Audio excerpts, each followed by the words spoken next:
السلام عليكم ورحمة الله وبركاته. الله يسعد جميع أوقاتكم يا رب. اذكروا الله، جزاكم الله خير، وصلوا على النبي. هذا الله يسلمكم رجال هو يا امرته قدها في شهرها، قدها بتربي، والناس في فقر وفي قصف وأوضاع صعبة. المهم انه ضاقت به الوسيعة، قال يا فلانة أنا بروح بترزق الله، بدور رزقنا ورزق اللي في بطنش، ولكن بيني وبينش 20 سنة. إذا كملتي 20 سنة ما جيت فايش طالق وتزوجي. قبل 20 سنة ماليش رخصة. قالت له طيب. راح الرجال يسعى في مناكب الأرض ويدور للرزق. المهم أنه عين له شيبة عنده حلال، وقال له الشيبة ضم عندي، وكل سنة لك ناقة. هذا شرط العرم الأول، ما فيه فلوس. قال له الرجال طيب أبرك السعر، ضم عنده. قعد عنده 20 سنة ضبط، خذب له عنده 20، وفيها اللي ولد وفيها القحة وفيها. خذ له ابن مهيب شوي واستاذن من خويه. قال له خويه يا ولد أبغيك معي وتلبي علي. قال له يا طويل العمر أنا موضوعي 1 2 3، وذا وعدي أنا معزفتي وأبغى أجيها قدام أنت خالف أنا وياه. قال له الرجال لا بالله عجل الله يحفظك. خذب له وحرك. يوم جاء ذاك الوادي قدها معود، مرة ذاك الوادي شاف في طرف الوادي خويمة خنبوش، خيمة محاقة، خياطتها محاقة مخيطة من خياش. مر عليها وفيها ذاك الرجال الكبير بعده بصغير شيبة.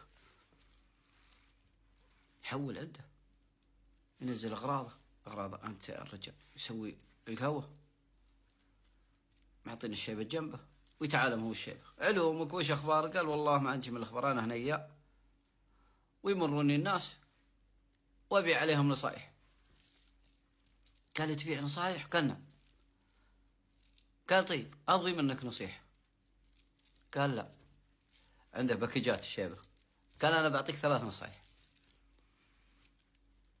قال طيب النصيحة الواحدة كم هي؟ قال بناقة. قال له الرجال طيب أبرك السعد، أخذ لك ناقة يلا. وش النصيحة الأولى؟ قال النصيحة الأولى إذا شفت سهيل لا تامن السهيل، لأنه نادر أنه يجي مع مطلع السهيل يجي أمطار. قال هو بس هذه نعرفها. قال لا في ناس ما يعرفونها. قال يا حي ناقتنا حيا. طيب يلا هاك الناقة الثانية، عطني النصيحة الثانية.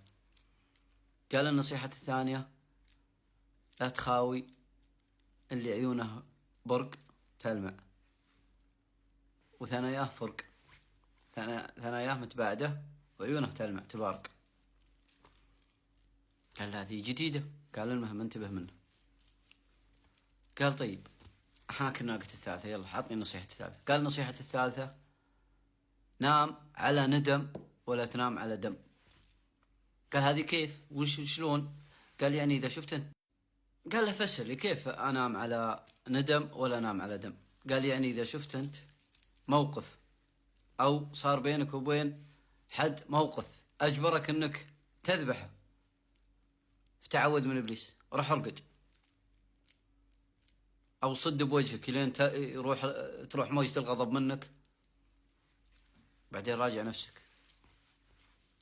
قال له طيب هذه بعد جديدة، بيض الله وجهك جزاك الله خير. خذ مواعينه وكمل طريقه. يوم قده أول مغيب الشمس في عين له عرب معشي، ياتي ويعشي معه أي قهوة بارزة وريجي اللي عند البلي يستلحقها واللي يرتب الذرة واللي ايش علومكم يا الربع؟ قالوا والله ما عندي علوم، احنا شهادين وندور العشب وندور الخير وندور المراعي وندور. قال طيب عشاكم امساكم الليلة هنا؟ قالوا ان شاء الله. المهم ان العرب كانوا في وادي،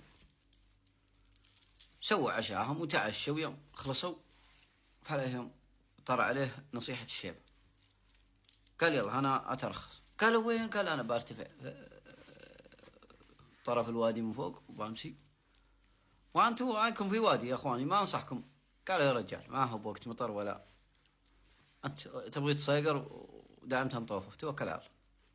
المهم أنه طلع في الوادي، وعاه صوت المطر والهواء عاده جاي، ولا يتفكر فيهم، ويجيهم سيل مع هذا الوادي اللي هم فيه ويحصدهم كلهم هم حلال. الرجال أمسى يوم أصبح وقام عين في طرف الوادي، المطر جاي من شمال. يوم أصبح وجاء طرف الوادي من جنوب، فلا هنا فلوس، وهنا خير، وهنا ذهب، وهنا دنيا، أغراضهم هم موتهم وحلالهم. خذ الأغراض كلها، الخير والفلوس، كم من طريق. المهم حول له على ذاك الماء بير، يوم حول في قدامه ذاك الرجال على ذلول، ولا يسقي ذلول، حول يسلم عليه، ينقده يسحب الدلو يبغي يسقي ابله ويسنع اموره، فليه مبرق في الرجال، انتبه، وعيون الرجال تلمع ولا يسون فرق. والرجال يوم نشف فيه قال له حم بنت خاوة، قال لها برك الساعة. المهم انهم خلصوا اسقوا وتخاووا.